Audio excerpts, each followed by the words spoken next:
no muzashaka vy'ukuri ubuzima bwawe ivyapfuye vyose Imana isubire guharura gushasha. Guharura no kubara mu Kinyarwanda sivyo? Kubara guharura warahushije ariko uracafisa akaryo ko kwihana ugaruke mu nzira nziza wumvirize GPS ari gutwara. Haleluya. Kwinginga dushira imbere ibigumbagumba ama emotion. Uvuga ijambo ry'Imana, uvuga ivyo Imana yasezeranye, uhagarara ku cyubahiro cyayo, urifuta wewe ukazimangana kugira ndiho aho waboneka wenyene. Niwasenga gutyo Imana irigarura. Abantu benshi bakijijwe Yesu umukiza wabo basi umwami wabo.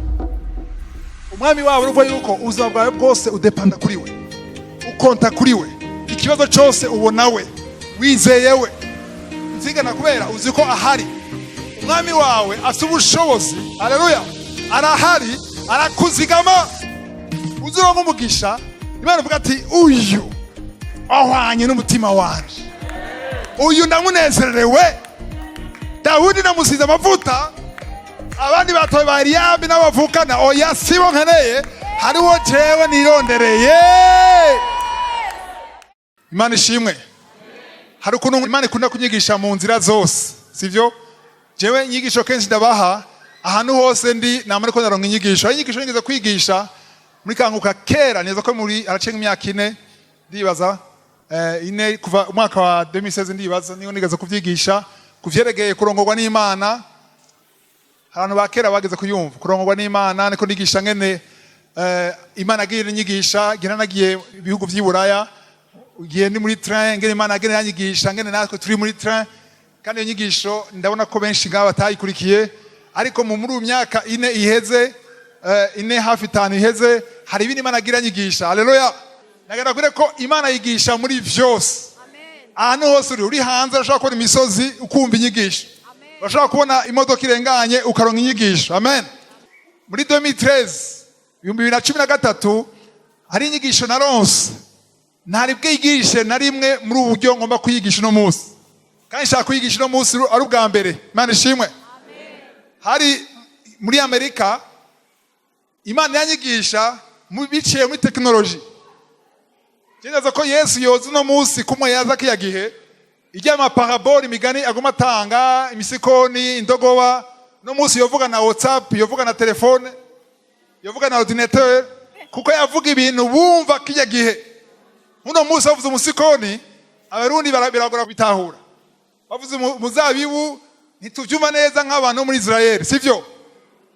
Bisigura rero yuko hari ibintu Imana yigisha igenda yanyigisha bijanye n'ibyo tubona mu buzima bwa misi yose. Amen.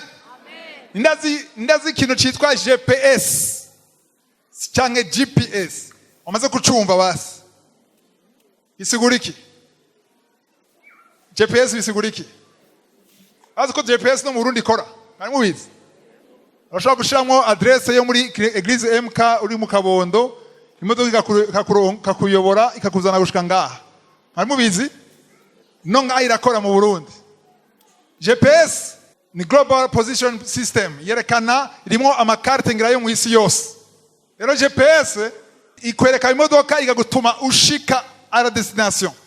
Kera ngene byari meze imbere yuko GPS iza bagena na makarte mu miduga. Ni bande babizi bagena na karte mu muduga ushize ahantu ukazamara ugahagarara ukarondera byanse ugaca kuri station kugira bakuyobore. Ariko no munsi GPS irorosha ubuzima nubwo wowe utarajibura na rimwe uzi address uzi kumviriza ngene GPS kuyobora yashaka gushikana ahuroye. Hari batabitahura neza canke ibujumbura murazo kuvyumva sivyo? Muramura amafilme ndigerageza gusigura kuko buno butumwa buraca no kuri radio buzokumva umuntu atazi cyo GPS atazi ko kiba ico kintu ariko ndabisubiramo kuko ninyigisho naronse itwigisha twebwe uno munsi kuko kujya bikora nasanze ariko bikora no mu buzima bwacu. Mu Roma 8:14 avuga ngo turongorwa abana b'Imana barongorwa na mpwemu yera. Amen. Rero GPS iragutwara mu gisagara kure igakata ikabwira ati mwibarabara azike nota 15 ucukata ibubamfu canke ibumoso ati rindira gatoya ushusubira ukate. nanumwe arayumva GPS na rimwe ngene ivuga umengo n'umuntu uriko muraganira ndabwira ati mu kilometero kimwe hariho traffic hari imiduga myinshi bariko barakora ibarabara cangaha ugacukata ngaho ugakurikira ugazunguruka gushika ushike rero GPS hari kibazo ikunda kuba iyo utazi kumva message. Haleluya. Utazi kumva message urarata ibarabara rimwe umaze kuyirata rimwe bisaba kusubira inyuma ukazosubira inyuma kugira uzosubire gutora autoroute umaze guta. Ivyo rero nshaka guhagarara ko no munsi hari muri Amerika 2013 hari umunyamerika twari ko turagenda mu ibarabara ariko atazi neza kumva neza message ya GPS. Gatatu kose yarahushije amabarabara yo kuvamo. Rero ikintu nabonye yaguma yenerva agashavura akavuga cyane habaye iki yavuze ibintu ntavyumvise neza none ikoza nijyande nijyaho cyangwa nigiwe babimashine kisingene bimeze okay no kwereke wowe bipfuye abandi bose bikunda hari ijambo ryangumyemwo nizo shaka guhagarara ko cyane no munsi yataye inzira yamaze kuzimira acha koresha ikintu cyitwa recalculating mu gifaransa ni recalculer ivuze ngo recalculer nivuga yuko isubiye gusubira guharura kugira isubire inyuma irondere inzira zose zishoboka usubire kuri ya nzira principale wataye uriyaza kandi iranyereza kwiyumvira rero umwanya muto banza gutora inzira agacaca agasubira akayikurikira agasubira inyuma arasubira arafata twasuye inyuma nk'iminota 45 kuza dufata inzira kandi twagiye arasubira arahusha exit ahushije ikivuye kwa kuri nyene ngo recalculating isura kurango recalculate isura guharura yazo kwiyahura ariko ikintu nabonye rero agiye cette fois biraba terrible acaca mu nzira sens unique GPS yarakomye induru ihakwa kumeneka yarakomye induru imuri gati ivyo ukoze ntibibaho waciyatariho turn around kata vayo habaye iki naciye mu nzira atariyo ndabwiye twaramaze nk'amasaha 3 ahantu twari kumara iminota 45 umunsi umwe na muri Canada untwaye atazi gusoma GPS arahusha indege iransiga shika indege yagiye ariko ngira Imana harazi yindi nayirindira ndatiba nagenda ivyo shaka kuvuga niki rero GPS ni global positioning system. Amen. Achogena ni muri modoka Imana yambwiye ati hariho God positioning system. Hariho position ikurobora hariho kuyoborwa n'Imana biciye muri mpwemu yera. Ivyo nabyigiye muri mu Roma 8:14 yuko abana b'Imana bayoborwa na mpwemu yera. Nabwire inyigisho ntigucike. Amen. Kukaza kwiga ibintu bikomeye cyane kuko uko uhusha birafecta le temps yo gushika kuri destination birafecta umwanya wo gushika aho ari gushika. Imana ishimwe. Nawe ushiba inzira Imana irafise izindi nzira zo kurekalkira igaca mu zindi nzira ku buryo uzoshika aho ari gushika ariko bitevye cyangwa bitinze ariko igikuru nuguma ukurikira ijwi rya GPS yandiho. Titre ni GPS yandiho. Andika ko mutinya kwandika GPS yandiho. Haleluya. Kuko mpwemu yari batuyobora niba dutwara aho wewe washaka. Hari abantu biyemera ngo Chelsea ikoresha GPS ndahazi iburaya ariko kenshi baragira ibibazo ugasanga bazimi. Rero GPS abahazi hano hose naganabwiye ko ndiho niwe azi aho ashaka kugushikana. Amen. Itandukaniro ya GPS yo mwisi niya ndiho nuko iyo mwisi wewe urazi iyo ushaka kuja. Amen. Iyo mwisi urashiramo adresse kuko urazi iyo ugiruje ariko GPS yandiho nahuzi araguhishurira gace gusa. Haleluya. Agace gusa ngo nyumviriza ijwi ryanje gusa. Haleluya. tuza kubona ko benshi barahushije. Amen. Ariko tuza kwiga no munsi yuko nubwo uhusha Imana yafite ubushobozi bwo kugarura. Ari bambwiye ngo jewe nahushije umugore kuko umugore narongoye sinasenze nakunze amaguru yiwe gusa ntusanga nahushije. Nabwiye nawe wahushije hariho recalculating. Calculate. Imana yasohoye guharura. Haleluya. Nubwo guhusha naho nitwara neza uzoronka umugisha. Kubereka umuntu yitwa Dawidi yarakoze ibintu atari vyiza. Amen. Yarafashe umugore w'abandi yica umugabo wiwe kugira arongore uwo mugore yifujije gusa atari Imana yambwiye ngo genda umutware yica umugabo wiwe kugira murongore. Kandi Imana irashavura ironke umuprofete wayo aramubwira ati byo wakoze nibibaho. Imana yamukubita inkoni. Sivyo uwo mwana yavyaye uwo mwana arapfa. Ariko Dawidi arihana. Vuga utarihana. Yo wihanye Imana ishobora kurekarikira. Yo wihanye Imana yabigarukana mu nzira. Nivyo hariho ma consequence ari inkurikizi ariko nibizokuza gushika aho Imana ishaka kushika.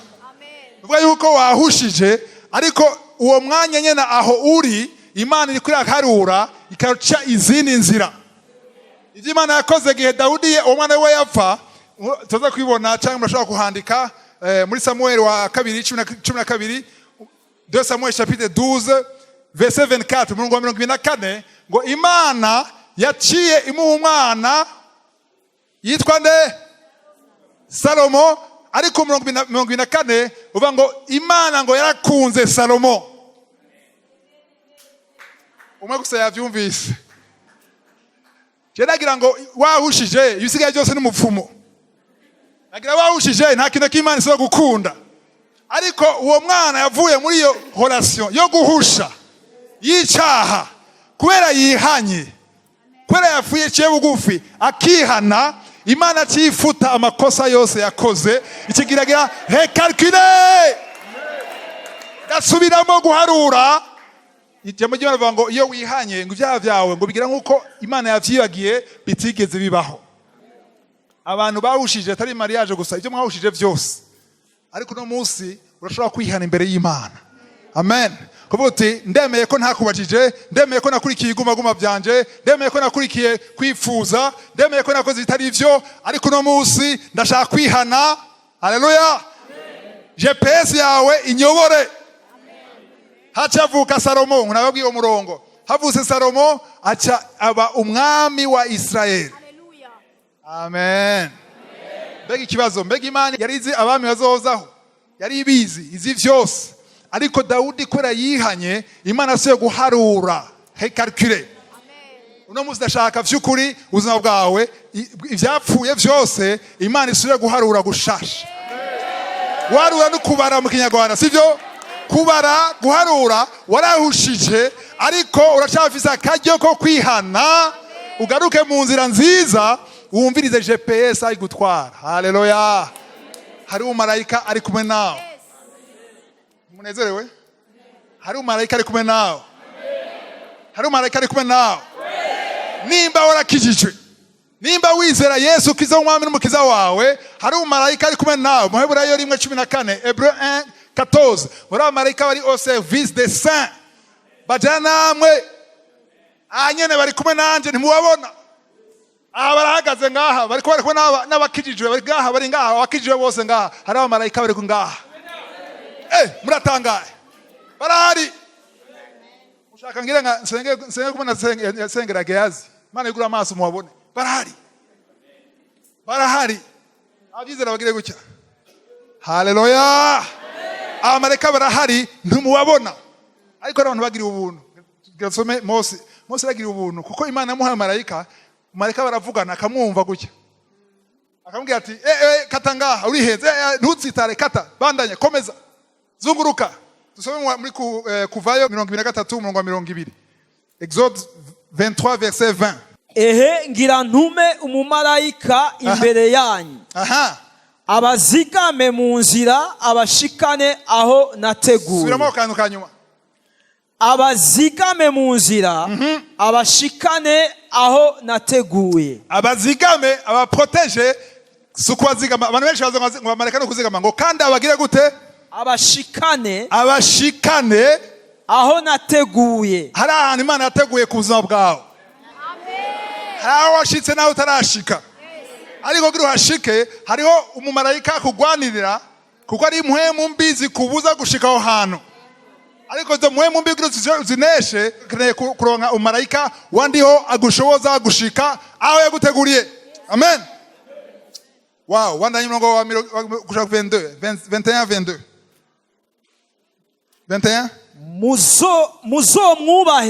muzomwubahe mumwumvire ntimuzomugararize kuko atazobaharira ibicumuro vyanyu kuko izina ryanje riri muri we. Bandanya 22. Ariko nimwamwumvira vy'ukuri mugakora ivyo nzovuga vyose nanje nzoba umwansi w'abansi banyu. Haleluya. Nzorwanya ababarwanya. Imana ishimwe. Uyu murongo ukora kuri mu isezerano rya kera, sivyo? Mu isezerano rishasha nitwumvira umumarayika twumvira nde? Twumvira mpwemu yera. Mpwemu yera kirazira kumugarariza. Mumwumvire. Ababwiye ngo ukomeza mukomeze. Ntushaka kumwumvira atari muri wewe. Bisaba kubanza kwakira Yesu hanyuma abe muri wewe, mpwemu yera kuyobore. Muzomwumvire. Ancien Testament aha Mose yumvirira umumarayika ariko wewe wumvira mpwemu yera.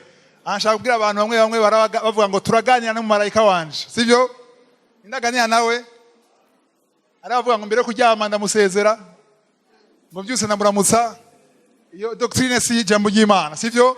Umumarayika ari ngaho suko agukunda, suko uri umwana mwiza, ari ngaho kubera yategetswe kukuzigama no kukugwanirira. Haleluya. Umuntu yaronse decret akaronka itegeko yuko ya president yuko abaye premier ministre mu gitondo uzogende ku mugoroba winjiriwe turako winjira. Warawinjira ejo warinjiye uno munsi ni winjira. Kubera iki? Hari cyasinywe. Umunsi basinyuye urashobora kugenda uvuza uruha. Kubera iki? Bari abantu bamucunze bategetswe n'uri hejuru yiwe. Bari ngaho kumuzigama. Amareka yo bakuzigama sukuru umwana mwiza nutaka kumushimira ngo wakoze kungwanira. Shimira wo murungitse. Shimira wo mutegetse. Kuko nayivuze ko nasanze arabana b'Imana babikora. Yo mareka wanje wakoze. Yo akida bari banyishe yutahaba. Hakeneye kuvugana nawe. Ari kuri mission. Vuga utari kuri mission. Okay, dukome muri Tanguriro 6. Nashaka kubereka Genèse chapitre 6. Ndabereka ngene Imana abantu hari ikintu dukere gutahura ku Mana. Hari ikintu cyantangaje gose ku nkuru ya Nowa murayizi benshi. Soma kuva 5 ushaka 8. Nuko Uhoraho abona ibibi by'abantu ingene ari vyinshi mw'isi. Kandi ko ivyiyumviro vy'imitima yabo vyamenyereye gukora ibibi gusa na ntaryo. Uhoraho yicuza ico yaremeye abantu mw'isi bimutera intuntu mu mutima. Subiramo 6. Uhoraho yicuza ico yaremeye abantu mw'isi bimutera intuntu mu mutima. Keza gatoya ngaho. Uhoraho ninde? Imana. Sivyo? Imana yarenye umuntu, umugabo imuha umugore, ibona ngo ni vyiza. Nibagwire ni vyiza. Ariko dusomye ngo Imana yaricujije. Mani majambo Imana yararegrese. Abantu baremeye iki? Ikibazo mfise. None Imana ntiyarizi ko bizoba. Ntiyaribizi. Amen. Kwerema abantu umuntu yamuhaye ubushobozi bwo kuri kibi n'iciza. Ariko Imana iricuza ico yacikora murakizi yakoze iki? Yacikora iki? Murasoma Bibiliya ntimuyisoma. Kangeze ngahari nenge kubwira abantu bakijije uko mura makijije. Imana yakoze iki? Amaze kubona ibyaha byuzuye cyagiye cya Nowa yacikora iki? Yazanye muzure iragira abantu bagira gute? Irabafuta bose sauf hasigaye bangahe? 8, sivyo? Nowa n'umugore n'abakazana, sivyo? Rero Imana asigaje abantu 8 gusa kubera ashaze gufuta abantu kubera ibyaha bakoze. Mana majambo abantu barataye inzira. Imana kigira recalculating, yasura guharura. Yaciye harura kandi ikisura kwa chance umwana w'umuntu. Imana ishimwe. Amen. Turaza kubona ngene Mose nawe nyene Imana yagiriye afute abanyisirayeli, ariko Imana yagiriye harure kandi Mose agira gute? Aringinga Imana iyo recalcule Imana icireka kuyikora. Amen. Kwe isengesho rya Mose. Imana ishimwe. Nashaka mumve ko ikintu gikomeye aha ino nyigisho sishaka kwiruka gose no aha kuyakabiri shavuga buke buke kuko ni nyigisho isaba kuyitahura uve muri impwemu yo kwiyagiriza canke ya culpability. Warakoze amakosa nivyo Satani akwereka ngo byararangiye, warakoze amakosa menshi, kumbura warisha umuntu, kumbura yakoroye inda nyinshi, kumbura warakoreza ibyaha byinshi, waragiye mu bitari vyiza, ariko aracyariho chance yo guhindukira. Imana yashaka kukugarura igushiye mu nzira nziza. Amen. Bahanyene mutanguriro 18 ahandi naho nyene Imana yari yashavuye cyane kwera ibyaha bya Sodoma na Gomora murabizi 18 ahandi hakunda ko hariho negotiation ikomeye hagati ya Abrahamu n'Imana, sivyo? Kuva ku murongo wa 24 gushaka 24 Imana nyene yavuze yuko soma verse 20 bansoma umurongo wa 20. Maze Uhoraho aravuga ati, induru ziri Sodomu ni Gomora ko ari nyinshi kandi ibyaha byaho bikaba byabaye umurengera. Byabaye umurengera. Aha. Ndamanutse ndabe yuko bokora ibihwanye rwose nuko induru zaho zanshikiriye. Ego. Aha. Kandi namba atari uko biri ndabimenye. Aha. Abo bagabo barahava bagenda batumbereye Sodomu, ariko Aburahamu asigara ahagaze imbere y'Uhoraho. Aha. Maze Aburahamu aramwegera aramubaza. Yegera nde? Wari umwegera? Umwegera gute? Ninde yegera Uhoraho ngaha? Yateye ubwoba, je ndataje. Ni mumwegera? Abaherayo 4:16 bavuga ngo mwegere intebe y'ubuntu. Ninde yegera? Ndiho. Tuzo kuboko turaha. Nta n'igice. Aba duhindure tuvuge tuvuga gukizwa. Kwihana. Yabonke akiriho nashamuhamagara byo. Kwegera, wegera kubera iki? Wegera kuko ariho intebe yariyo y'ubuntu. Ubuntu ni iki? N'ubushobozi bw'Imana. Bugushoboza kuri idashobora gukora wenyene, sivyo? Rero Abrahamu yegereye Imana, we yafize ubuntu bwo gukomeka directement, ariko wewe uno munsi bisano rishasha wegera masengesho. Mwizira rya Yesu, udakekeranya, wizera ko Imana ikumva, sivyo? Mu gitondo ukwiye kwanza kwegera intebe y'ubuntu imbere yo kuva muhira, sivyo? Rero Abrahamu yaregereye Imana, yamaze kubona yuko Imana yashavuye cyangwa yarakaye, yaregereye Imana bwa gutega Pio 23. Aramwegera aramubaza ati, mbega none wohonya abagororotsi hamwe n'abanyabyaha? Nababwiye ko no munsi ahanye ngomba kuvuga buke buke ngo mbega wohonya abagororotsi n'abanyabyaha hamwe. Kibazo gikomeye. Abagororotsi no munsi ni bande? Abo Bibiliya yita abagororotsi ni bande? Abakiriye Yesu, bogejwe n'amaraso ya Yesu, Bibiliya bita abagororotsi. No munsi muri Bibiliya bavuze ngo abasaint, ntibavuze ngo abayeranda banaka, n'abakizwa. Ngo ndandikiye abera bo muri Philadelphia n'abakizwa bo muri Philadelphia, abera bo mu Kigobe n'abakizwa bo mu Kigobe, abera bo kwijabe n'abakizwa bo mu Ijabe. Amen. Nuko atavuze iwacu. Naho nyene niba uhari uruwera wahajya. Icyari byiza ko tubitahura kuko kera twari tuzi ko abera n'abantu bitwa ngo abasaint. Oya, umusaint n'umuntu yakijijwe, yogejwe n'amaraso ya Yesu. Amen. Rero nibo bantu uno munsi twita abera. Rero ikibazo gikomeye ndashaka by'ukuri ikibazo mucumve kirakomeye gose Abraham abajije ngo mbega abagororotsi n'abera urashobora kubicira hamwe kubera ivyaha. Ikintu gikomeye nakunze aciyavuga mu 24 verse 24 pio kumbure muri ico gisagara ho bamwo abagororotsi 50. Okay, aha agira tangwe negotiation Abraham avuga yahereye kuri 50 Imana iremera ninasanga 50 bariyo sindagiturira. Avuga ati none wo hamwe wosanga 40 naho. Avuga ati 40 nabasangaho sindagiturira. Hamwe wosanga 30 naho. Imana ararinda ngo nawe nyene sindagiturira. Aramanduka 20. Aramanduka 10. Abraham agaze ku 10 asharahagarika. Umuzi kwawe mu ijuru bata yukomeza gushaka kuri 2 wewe na Sara mwari mukwiye. Agaze kuri 10 asharahagarika. Zomaze gituma hagaritse kuri 10. Agaze kuri 10 yumvire muri Sodoma na Gomora nta bantu 10 bitwa abagororotsi bariho hari ivyaha. Ariko cyo mwomenya entre parenthèse no musi kuri mwandiko nababwira ivyaha turimwo tuko turabona kuri iyi si biruta incuro 10 ivyaha byakorera koreka Sodoma na Gomora. Nivyo abagabo barasambana ibiki ariko no musi ibiba birarengeye ivyaba Sodoma na Gomora. Ngo nta bantu 10 bahari. Rero ikintu gikomeye ngaho abajije 24 bandanye verse 24 simba 25.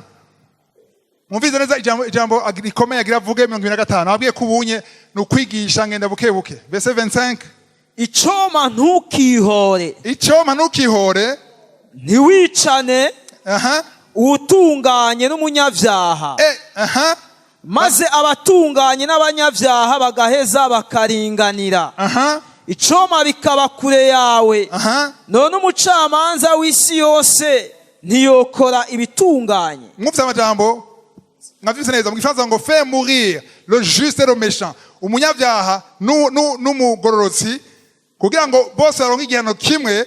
Aha mu Gifaransa bavuze neza ngo loin de toi cette manière d'agir, loin de toi. Yagisobanura mu Kirundi ngo gukora gutyo abanyavyaha n'abagororotsi ukabahanira rimwe kubera ivyaha ntibigusa. Si vyawe loin de toi cette manière d'agir wewe ko ndakuzi suko ukora ya ebiriza ijambo ry'Imana riri clair. No musi hari ibihari hari ama discussion menshi mu byerekeye kugaruka kwa Yesu cyane byerekeye guhamwa kwa Antikristo kigiye Antikristo ni yakora bayita gute la tribulation la grande tribulation sivyo la grande tribulation canke guhamwa cyane kigiye cya Antikristo hari bihari kuko hari imigwi 3 y'abakristo muraza kuyumva hari imigwi 3 turi kumwe no musi muri seminaire tugenda buke ntaze kwiruka turi muri seminaire sivyo hari imigwi 3 y'abakristo imyizere 3 bamwe bizera yuko inzamba niyavuga abagororotsi twavuze ngo abagororotsi bakijijwe baca baduga bagasanganira Yesu sivyo hanyuma Antikristo agacagira gute akora ku mugaragaro kuko imwemo ya Antikristo yarakora no gihe cya Petero ariko ishengero rigiye adocha agaragara suba ngo nibindi ni itegeko uramwemera ukwihakana Kristo. Uwo n'umugwi wa mbere.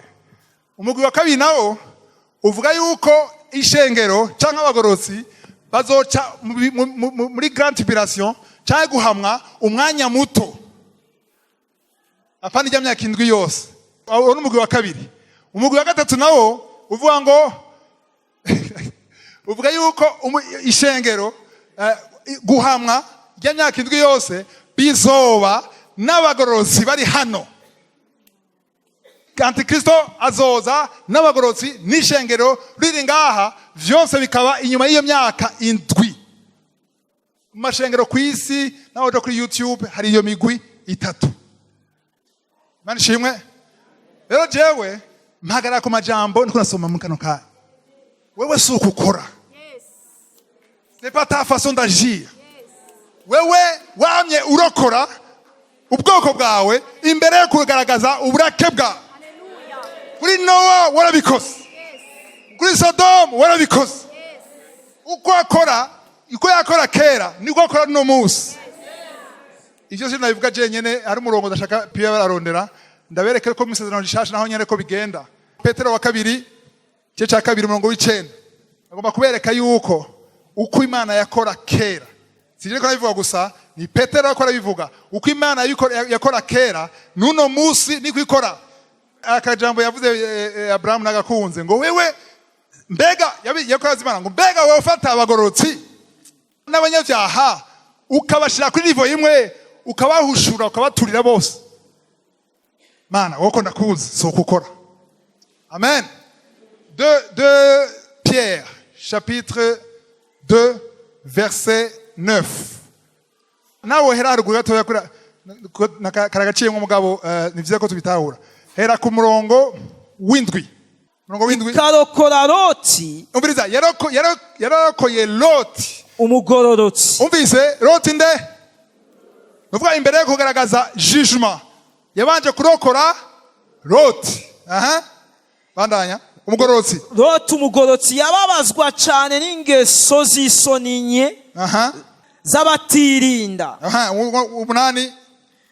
Kuko uwo mugororotsi aho yaba muri bo yagira akagongwe uko bukeye mu mutima wiwe, ukugoroka kubwo ibikorwa vyabo vy'ubugarariji yabona akumva. Amen. Naho soma umurongo wa gatanu naho nyine natosoma verset 5 bavuga ibya Nowa ngene Imana yakijije Nowa. Soma umurongo wa gatanu verset 5 gatoya gice cyambere verset 5. Kandi ko itagiriye ikigongwe isi ya kera. Isi ya kera ntiyagira ikigongwe ariko igakiza Nowa. Ariko yakize gute Nowa? Niyo façon de faire, d'agir ya NDIHO. NDIHO aragira uburake agashaka kugira jugement, ariko abagororotsi ibanza kubarokora. Nicyo gituma twitwa abarokore, abarokotse. Irabarokora kugira ihujure.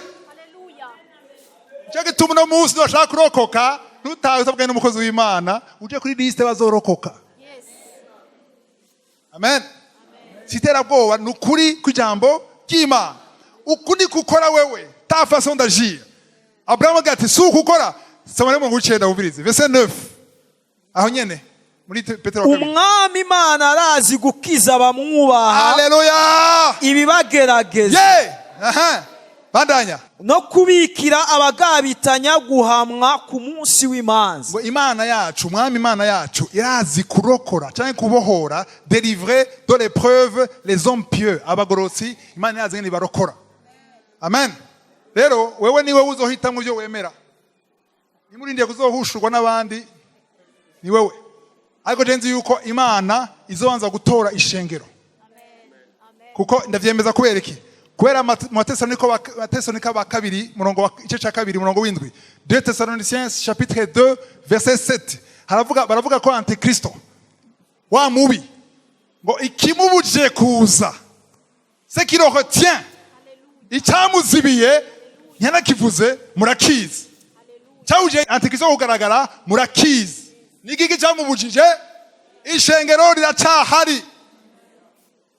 Hazobintu byinshi biteye ubwoba. Ibibazo mbona mu isi ko biraba nibindi bigiye kuba bibisi ndabashaka kubabwira ngo ndabadigadige ngo nta kibazo. Bigiye kuhaba nibindi. Ariko ibibazo byose ko turabona no munsi ku isi ni ma contraction nibise. Vuga yuko Yesu ari hafi. Ari hafi, ari kurugi. Aya mapeste cyangwa ama corona ni ibintu byavuzwe ko hazoba amapeste, hazoba ingwara zidakira, hazoba ibi byose bizohaba. Amatramadorateur, intambara ziravugwa, impuwe z'intambara byose biravugwa, ariko ntihasasira pas la fin. Amen. Ariko hazogera igihe hagera ko Antikristo agaragara. Amen. Nazogira ikiganiro muri kanguka niko nabereka yuko vaccin atari signe, atari kimenyetso cha Antikristo. Kuko bako baravuga ngo bafashe vaccin bose bazogira gute? Naho bazokwihana ngo byararangiye. Uracyo kwibaza. Nagize ke iganiro iyo video yabivuga baci bayifuta bayikura ko bonyene kuko yameze kuri abantu bashika 30 barenga. Antikristo ntuzomwemera bakubesha ngo namagara yawe. Antikristo uzoanza kwiyakana Kristo, umwiyakane ku mugaragaro uvuga uti ndakwakiriye ndakwemeye niwe mwami wanje neza, hagacazi kidodo cyemeza ko wavyemeye. Apana vuga ngo yango ndosanga nabiguyemo. Ni ibintu by'impwemu n'ukwizera. Uzonza guhakana Yesu, muhakane hama umwemere ku mugaragaro neza. Cyo gihe nikiragera ngani kiri kure, sivyo? Siyo nyigisho y'uno munsi. Haleluya. Hariko bandanya simbandanya. Uzogira igihe cyavyo kuvyigisha. Imana ishimwe. Dukomeze mu byo twarimo. Neko nabereka yuko Imana nubwo mwahushije, Imana yaguha akajyo ko kwihana. Byose bihagaze kwihana. Nimba Dawudi yavyaye umwana arakundwa n'Imana yitwa Salomo, ni kubera yihanye. Yatihana nta cyari gushoboka, sivyo? Petero yarihakanye Yesu, ariko arihana, ararira, arihana, araronka akajyo ko gukomeza. Yuda yaragushije Yesu, hakwihana yiha umugozi. Guhitamwo rero icyo ukora wewe. Sivyo ngo wiha umugozi mugabo ushobora kutiha umugozi ukabivamwo byo gusenga. Nawe nyene wihaye umugozi kuko uzopfurupfuru ubi gusumba. Icyo gituma ukwiye uwabonye ko wahushije ihane. Amen. Ibyo wakoze muri kahize byaraheze, ariko Imana yaguhaye chapitre nshasha. Umviriza ijwi rya GPS ya NDIHO. Uwo munsi twari muri iyo modoka yavuga ngo turn around, kata. Wewe mwenyewe ukavuga ati kata, garuka, wazimiye. Uri mu nzira mbi, garuka. Ibyo wakoze byose birafutika. Abana wishe bose arababwira ngo basoza kukurekera bakuvuge, nivyo urutihana mugabo ni wihana fini. Imana irabihamba nkuko tavyo wigeze ukora. Ni wihane uve mu byaha, Imana iguhe ubuzima urugendo rushasha. Igire hekarukire, igwe yindi nzira. Amen. Nishe umugabo ndatwara umugore w'abandi, Dawudi yabikoze, ariko Imana yamuhaye umwana n'uwo mugore nyene, ariko banje kwihana. Ni wihane. Imana ishimwe. Amen. Namasigura neza niko navuga ivyerekeye abantu bahushije abagabo cyangwa abagore, ntumuvane nabo ngo mwarihenze. Kuko nazi waciye vana n'umugore wiwe bamara imyaka 10. Ngo narihenze. Ndabwire abantu twama kwihenda. Turihenda kenshi. Yaba uko wihenda ubivamwo nta kimwe wofukoze. Ariko no gusenga Imana ikwereka ati kata, jangaha, komeza. Imana ishimwe. Haleluya. Tuje turaye Mose nawe kuvayo 32 murongo w'9. Aho nyene na Imana agira ifuta abantu kwera ishavu. Exode 32 verset 9. Umanuke. Uhoraho arongera abarira Mose ati abo bantu ndababonye ico barimwo. Ni abantu batagonda izosi. None rero pfe kundeka gusa ishavu ryanje ribarurumbeko. Ndabahonye ariko weho nzoguhindura ihanga rikomeye. Ego. Mose atakambira Uhoraho Imana yiwe ati mbega Uhoraho ni igiki gitumye ishavu ryawe rija ku bantu bawe wakuje mu gihugu ca Egiputa ububasha bwinshi n'ukuboko kw'inkomezi? Ni igiki cotuma uha abanyegiputa kuvuga ngo kubateza ivyago niko kwatumye ubakura ino ngo ubatsinde mu misozi miremire ubahonye mw'isi? Ehe se nuhere ishavu ryawe ry'inkazi wigarure ntuteze abantu bawe ivyo vyago. Imana ishobora gute? 14. Niwibuke Aburahamu, Isaka na Isirayeli, abasavyi bawe abo wabariye wigize indahiro yuko uzogwiza uruvyaro rwabo rukangana n'inyenyeri zo kwijuru kandi iki gihugu cyose wavuze ko uzokiraga uruvyaro rwabo rukacegukira ibihe byose. None uhoraho nuko uhoraho arigarura areka ivyago yari yavuze guteza abantu biwe. Aho gifaransa bavuga ngo l'Éternel se repentit. Nuko yihanye decision uko kwari beze gutya kigira gutya. Kofi nagana nkubite ndabivuyemo. Kubera iki? Kubera amajambo y'inkora mutima. Mbega usenga uvuga iki wewe? Barantwenga amana ndamaramaye. Ntuzove ngo ndamaramaye. Vuga uti izina ryawe rirasuzugurwa. Ega zirewe kiriho ni wewe. Irambona babona wewe. Bavuga yuko abana bawe. Aya majambo arakora ku mutima w'Imana. Gusumba kwivuga jewe. Oh jewe gamana jewe aho nagusengeye mbega. Aho nawe ushoboza afise. Jewe masengesho ngunda kwigira kuri aba bagabo. Kuko nisengesho rikomeye ryatumye decision yafashwe mu ijuru ihinduka. Yari adese guafuta bose kubera isengesho asenze. Kandi ikindi kintu gikomeye yavuze yashize imbere icubahiro ya heze ngo ratugaya twebwe. Baravuga ngo wadukuye muri Egiputa kuje kutwica. Wananiwe. Bano majambo icubahiro cyawe kiramanuka urasuzugurwa. Imana ibona urukundo afitiye icubahiro para cha Mose ariko cima. Imana yabona yuko abisengesho ryawe rishira imbere icubahiro cima. Iyo sengesho ryawe rifite uburemere riratira attention gose y'Imana. Acha yibutsa Imana amasezerano yagiriye Abrahamu, Isaka na Yakobo. Imana zoro yibutsa amasezerano. Nukomeye kwinginga rushira imbere ibigumbagumba ama emotion. Uvuga ijambo ry'Imana, uvuga ije Imana yasezeranye, uhagarara ku cubahiro cyayo, urifuta wewe ukazimangana kugira ndiho aho waboneka wenyene. Niwasenga gutyo Imana irigarura. Haleluya. Imana irigarura. Hari amasengesho Imana itishura kuko ntiyibona muri amasengesho, ibona wewe gusa, ariko ishaka kwibona amasengesho yose. Shira imbere ndiho amasengesho yose, shira imbere ndiho mu mitwaro yawe yose.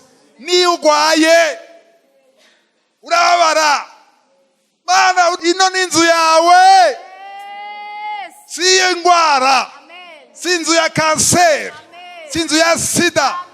Era urama igitereko wangize umugore mu mugabo hakwiye kuba umwana biwanye n'umugambi wawe kugira uhabwe icubahiro. Hagarara ku vy'Imana yavuze, hagarara ku ijambo ryayo. Haleluya. Oya Mana ehera gira ikigongwe Mana cicizamwo, hagarara ku ijambo. Erekana ubushobozi bwayo, erekana urukundo rwayo. Amen. Imana ibona ati uyu muntu nivyo arakeneye nivyo, ariko jewe ndasigiha uruhara. Ikibazo no uko dusenga turashaka gushishamwo bibe nko gushaka. Mana ni wampezagira nzohezagira ishengero, nzogira gutya, ariko hanini ya mu mutima wawe huzuye wewe gusumba ndiho. Ariko ndiho akwiye kuba nimero ya mbere. Dukunda Imana n'ubwenge bwacu bwose, n'inkomezi zacu zose, n'ivyumviro byacu byose, n'ubutunzi bwacu byose, n'ibyo dutunze dufise byose. Ndiho agare yuzure muri wewe. Niho amasengesho ashobora guhindura umugambi. Kavuga ati aha rero si Mose ariko arivugira. Aha Mose yazimanganye ariko avuga jewe nivyo narakaye kandi ibi binavuze. Haleluya. Birangoze ku mutima. Mbega amasengesho akora ku mutima Imana. Amasengesho akora ku mutima Imana n'amasengesho arondera inyungu z'Imana. Ushobora gusengera umwana Imana ikabona inyungu. Amen.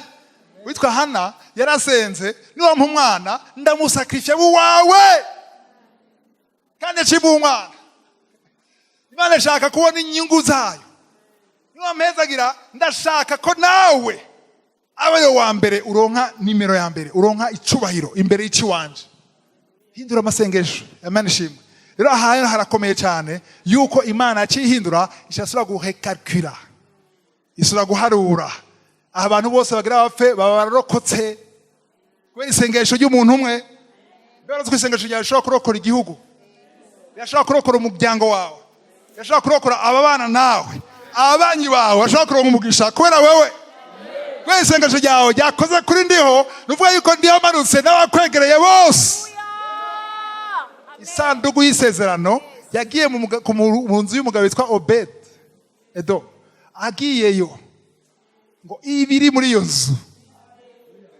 Hari n'abatera inkuru ngo n'imbeba yarahezagiwe, ibyari muri iyo nzu byose kubera isanduku y'isezerano, kubera presence y'Imana yamanutse aho hantu. Tanga urusenga amasengesho akwega presence y'Imana, ahamagara ubwiza bw'Imana. Apana amasengesho yo kwishura loye gusa, apana amasengesho yo kuronka akazi gusa, ariko Imana imanuke mu buzima bwawe.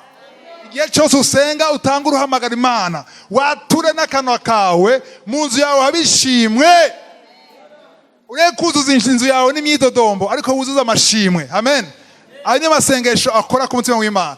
Hari undi murongo nshaka turabe ko twasoma muri Samuel wa mbere 18, naho nyene hari kibazo kuva kuri 9-22.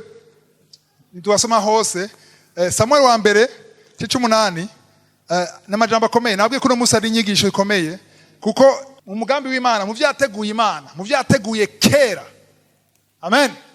Imbere ko Abraham avyara na Isaka, Imana ntiyigeze yifuza ko muri Israel haba umwami.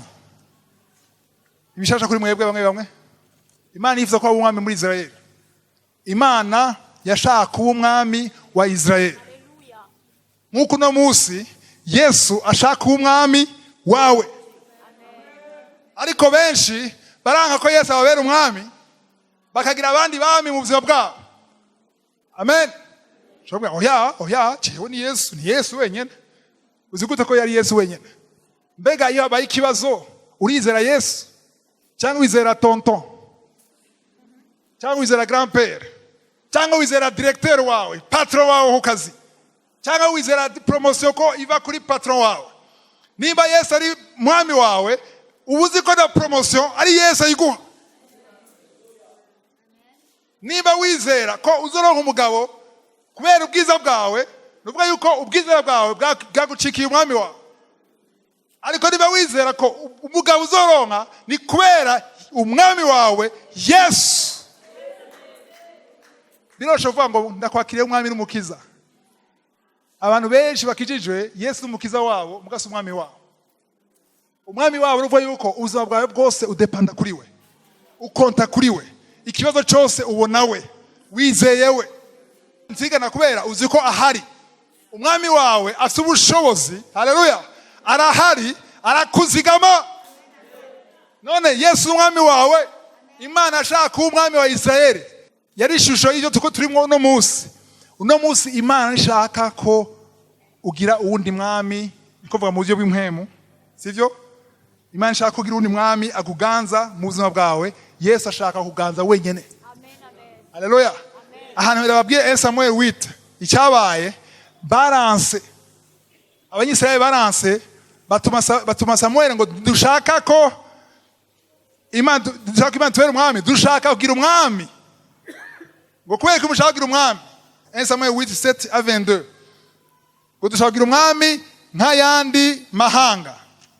Samuel ageza kwasigurira ati umwami ni mwamuronka azofata amatongo yayo, azofata abakobwa bayo, azobaka ibigira 10, azobaka ibintu, azobarusha, azoba exploiter, aragira liste y'ibintu byose umwami azogira.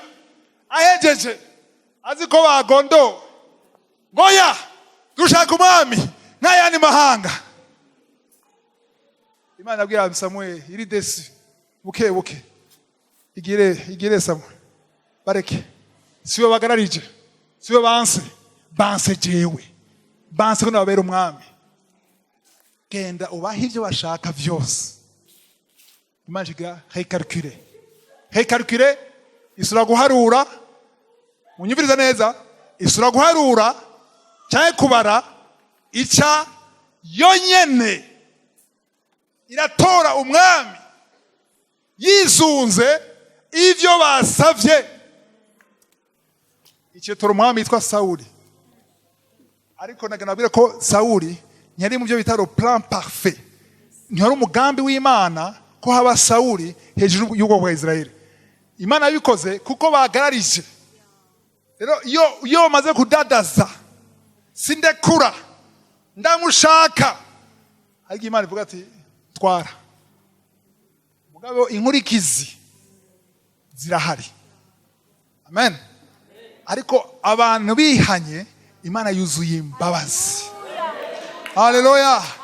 Nubwo wagararije, nubwo wahushije ukaja kuri Sawuli idashaka kuba Sawuli, ariko Imana ifite imbabazi.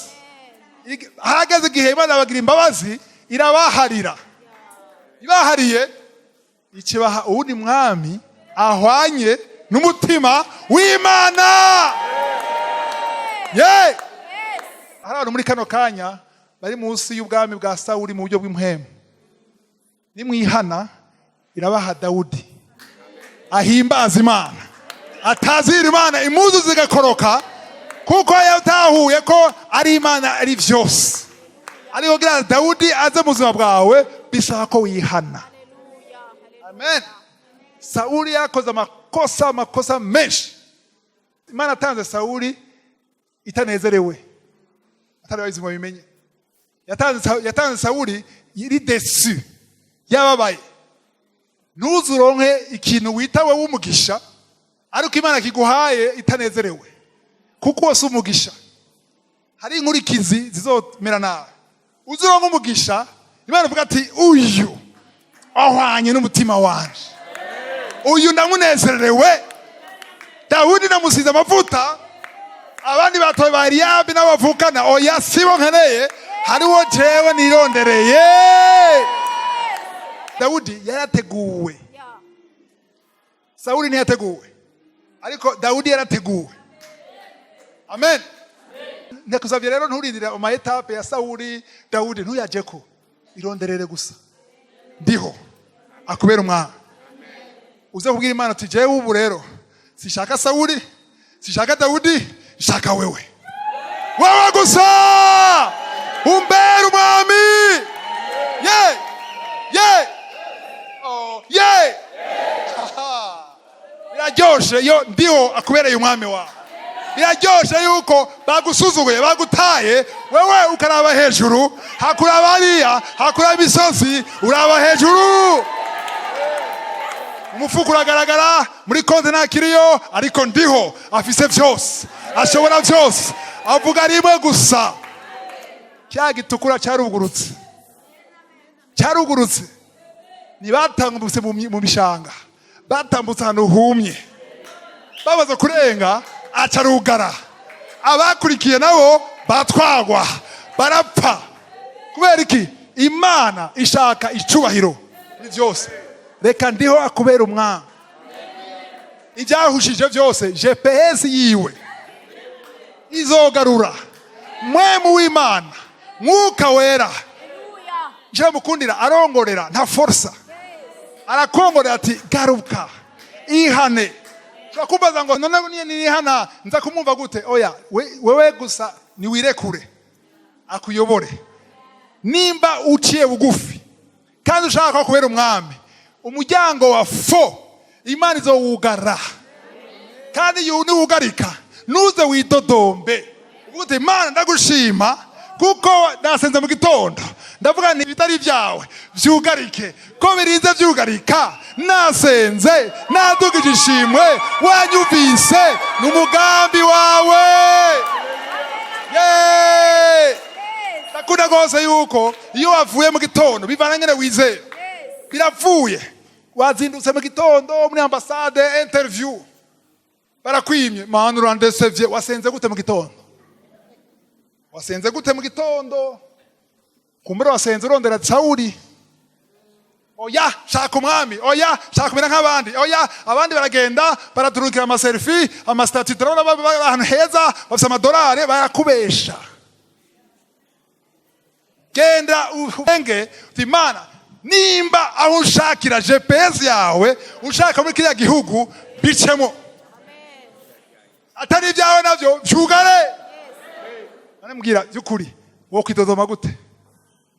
Kuzi yuko wasenze, mwavuganye, wiheranye n'Imana, ibitari byayo ivyugare, none ko ivyugaye widodomvye kubera iki? Kubera iki? Oya ujya mukobwa nta muronse ncamfata bivamwo vyose. Aho nye ushobora kumuronka kubera Sauli, hari abagore ba Sauli cyangwa abagabo ba Sauli, waramwizigiriye ko urabesha vyose, urabesha amadate, urabesha ibazina, urabesha famiye yawe, washitseyo Mana Sauli yananiye, none wasavye iki?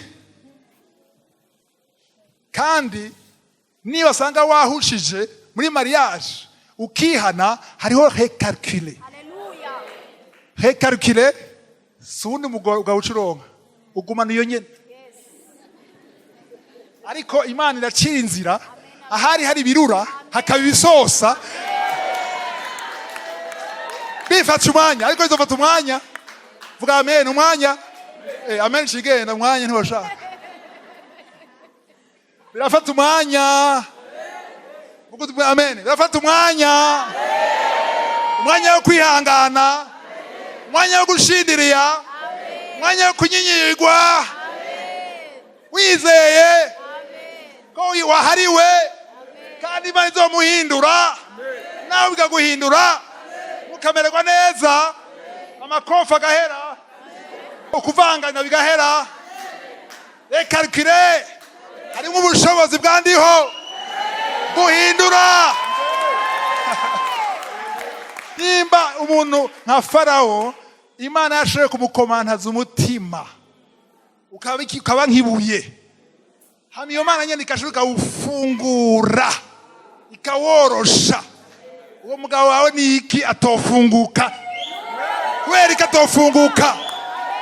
Ariko bisaba yuko haba recalculer, guharura kandi. Ariko vyakwira bibe rero hasaba kwihana. Sayira heze byabishuje amajambo arakomeye ndababwira, kuko niwamara kuyatahura hari ibintu byinshi wibaza dasoso kwibaza. Imana inaniwe kuguha umwana, inaniwe kuguha umugabo, inaniwe kuguha akazi, ariko ikeneye kuraba position yawe.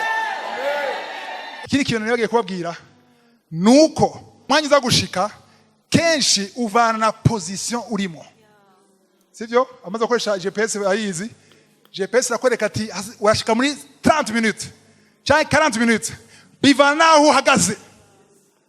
Nawe rero bivana naho uhagaze mu mutima wawe ubunyene, sivyo? Aho uhagaze bivana état d'esprit urimo. Niba muri esprit yo guca bugufi no kwizera no kwemera kuyobogwa, aho rero bizonyaruka. Ya myaka 40 bamaze bari kumara iminsi 11, ariko bamaze imyaka 40 kuko bari bakomantaje imitima, bari ko imvira amakonkombre n'inyama n'amafi yo muri Egiputa. Ayo ngo manu twaduhiwe na manu. No muzabano daduhiwe.